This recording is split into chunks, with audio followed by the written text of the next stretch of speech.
If you're stuck because your arcade stick isn't officially licensed, but you need something that doesn't break the bank, the 8BitDo Xbox arcade stick might just be for you. But is it good for first-time buyers, or should you just wait and spend a little bit more money on something a little more expensive? Well, I'm going to be telling you everything you need to know about this 8BitDo arcade stick for the Xbox, but you should also know that I've already done a video on the other version for the Nintendo Switch. Full disclaimer, 8BitDo did send me this product for the purposes of this review, but all opinions are my own and they didn't ask me to say anything specific. Also, I don't have to send it back at the end of the review. First of all, the most important stuff, you've got the lever on the left side and you've got the buttons on the right side, and that has not changed. The placement has not changed, and my opinions on the placement has also not changed. It's improved over the Nintendo version because this stick is a little bit stiffer than the previous one. If I actually tried this on the Nintendo stick just earlier, and if you flick the stick like this, you would get the opposite direction. It would ricochet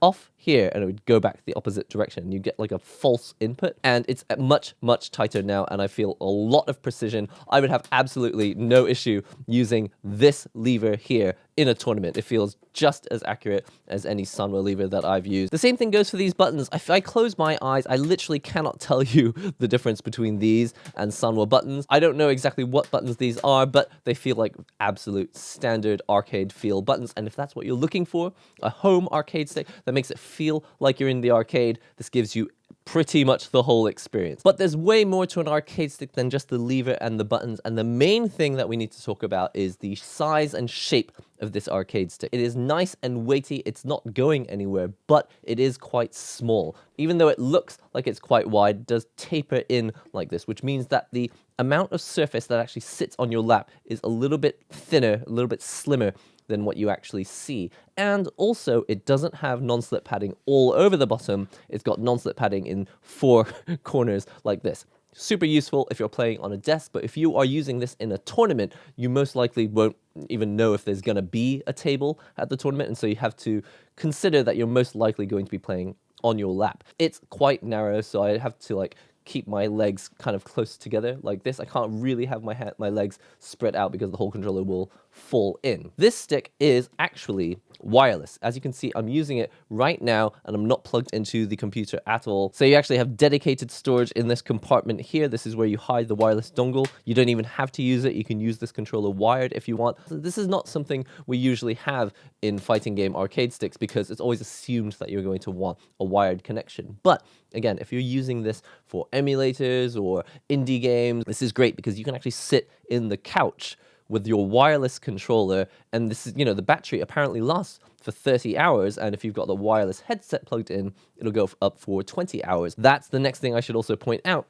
is that it does have a wireless headset port. Now, on the original Nintendo version, there was no such thing. But since this is the Xbox version, we do have the headset port. You just plug it in straight here, super convenient. And then you also have some dedicated switches just for the headset, full headset with the microphone and the earphones, or you can go into microphone mute and you could also set it completely off. However, I would say I'm not really a fan of having the headset port on the front of the arcade stick. Now, this is an issue, especially on controllers that have the headset port here in the middle. But since the headset port is here to the side on the left, it's really not a big deal. I can actually have the controller almost completely flush to my body, and because the headset port is on the side here on the left, it doesn't seem to be a problem. I can happily report that it does work on PC. But the next things I want to talk about are the left stick button and the right stick button. As you can see, I've programmed them to be custom controls, and they're on left and right at the moment. But if I press this profile button here,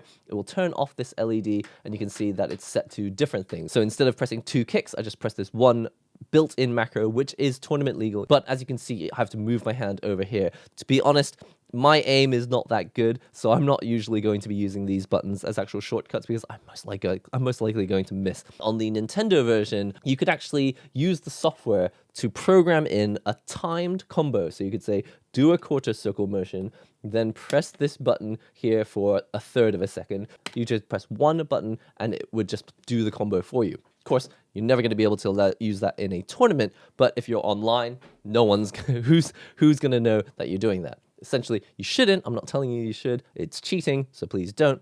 But, if you're just having fun at home on your own, use all the macros you want, have as much fun as you want. Unfortunately, on the Xbox version of this controller, we do not have the macro functionality. We can only remap these to one of these 8 buttons here, or one of these directions here, or some of these directions over here as well. This profile button, even though yes, I can set it to user profile 1, or I can set it to the default profile, that's it.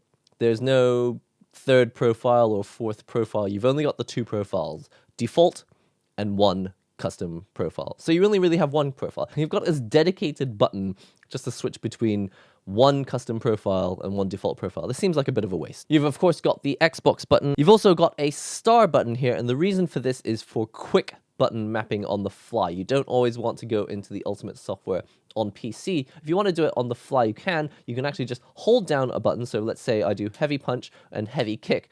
Let's say I want them to be backwards. I just hold down both buttons and then I press the star button like so. When I let go, they will have swapped positions. Now I've got heavy kick on this top one, and I've got heavy punch on the bottom one. But if you want to customize properly, let's say you want to have all 4 of these buttons to be X and you want all 4 of these buttons to be A, you can do that using the ultimate software. You just can't use the quick button mapping feature here using the star button, because that's only for button swapping. Other buttons you've got are the menu button here. You've also got the view button and the share button. Now I think maybe this button is only for use with Xbox, so I don't really have any use for this button. And last but not least, I don't even really know what this is for, but you can set it between gamepad mode and joystick mode, and I kind of think they're the same, but for some reason they're different. When I switch it over to joystick mode, it doesn't do anything for me, and it's not really in the manual what it's supposed to do. Now, something that people love to do with their 8BitDo arcade sticks is to modify them, and something that's really great about this version of the stick compared to the old Nintendo version is that it's actually easier to mod. Just to have these lights here, it meant that there are PCBs in here. I think they're removable, but in any case, they're built-in PCBs that just get in the way when you're trying to mod your buttons. When you use the Xbox arcade stick, you can actually just jump straight in and modify, and I've tried it with gamer finger buttons. I've also tried them with my Crown, I think they're Crown SDB. They are easy to mod in because they've got collar, sleeves, and both types of buttons fit in okay. It's really tight. It's a very tight squeeze, but it does fit without any drilling or having to remove plastic anywhere from this controller. This controller, one of the main problems with it when it comes to modding is that you actually need a special screwdriver just to open the case. There are actually 6 Torx head screws in here, and most people do not have a Torx screwdriver, especially, people who are just buying their first arcade stick. It's really cheap online to buy them, but most people don't have them. That was the Nintendo version. The Xbox version, they heard the criticism, I think, and they made sure that it's got normal screws. So it's got a normal Phillips plus head screwdriver. Everyone has one in their house. If you don't, why don't you have one in your house? The second thing is that when you do finally get the case off of this controller, it's not connected by a ribbon cable. The USB port is now on the top plate, which means that you physically do not require this bottom plate at all. In fact, when I was testing it, I removed the bottom plate completely, put it somewhere else, and I was able to just put the top half of the controller just sitting on my lap. It was obviously shifting around a little bit because it's not as heavy. So getting back to the controller, I have to say that the main things that I'm just really, really happy about is that it works really, really well as long as you don't mind the position of your wrist being over here. If you have it right up against your body, then you're going to feel it kind of tight because your left hand is a little bit off to the left, and it does kind of fall off the controller. There's not a really big deal. Like, there's enough space. If you just hold the controller correctly, your hand's not going to fall off the controller. But the main issue for me is that these buttons really needed to be up and to the right. If they were up and to the right, then my hand would come in nice and naturally, and I'd be able to press all the buttons over here. But because they're to the left and down, it means that you can see my hand. My hand comes in naturally like this. But to tilt it like this to the left and then move it down, you can see that I'm doing this with my wrist, and you can feel the pain just looking at my hand. I feel like we need better ergonomics, but with this controller and at this price point, because that is the main thing that's super exciting about this controller. First of all, I don't even know how many officially licensed arcade sticks there are for Xbox. Thanks to 8BitDo, we have a Nintendo version, and now we also have this Xbox version. And there are plenty of reasons why you would want to choose this one over the Nintendo one. It looks like they've improved the quality of the arcade stick. It looks like they've changed the design so it's not actually connected by a ribbon cable. They've also made it easier to mod because it doesn't have that completely unnecessary PCB just for the lighting of the buttons. Like, it's not even lighting for the buttons, it's just lighting for the lettering, like the labeling of the buttons. I think there's a number of there's also a headphone jack, which is a headset port, so you can actually use your microphone wirelessly. You could be meters and meters away from your TV, sitting on a nice, comfortable sofa, and still be able to live stream and have your voice get through to your software. There's a lot of reasons why I think you would want to consider this. Just personally, since I already play a lot of fighting games and know that I want to continue playing fighting games, I think ergonomically this is not the controller for me. Personally, even though you can see I'm having absolutely no issue doing any of my combos with this controller, it's just that if I play with it for a long period of time, say 5 or 10 minutes, that's not even a long period, using it for any amount of time at all, I was feeling pain in this angle, and I just think it's kind of not ideal.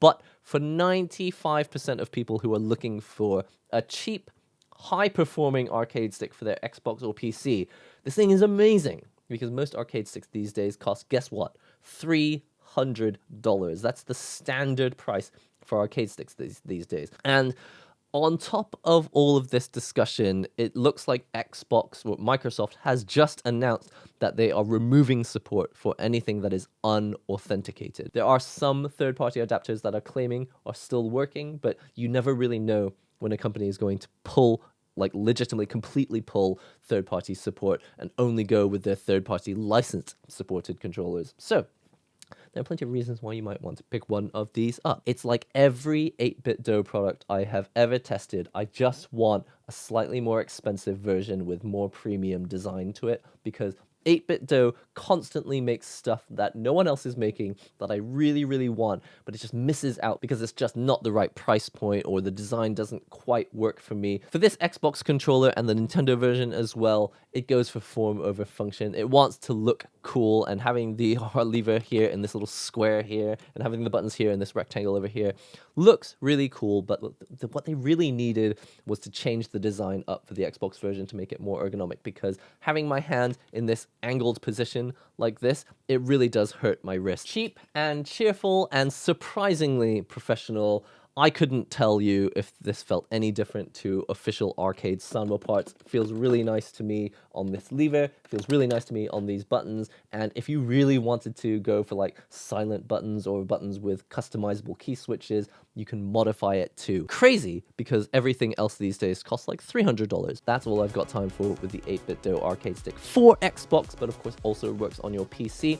I hope you've enjoyed this video. Be sure to check out this video next if you're looking for the ultimate arcade stick for your fighting games or whatever retro games or arcade style games that you're playing. I've been NihongoGamer. I'll see you real soon.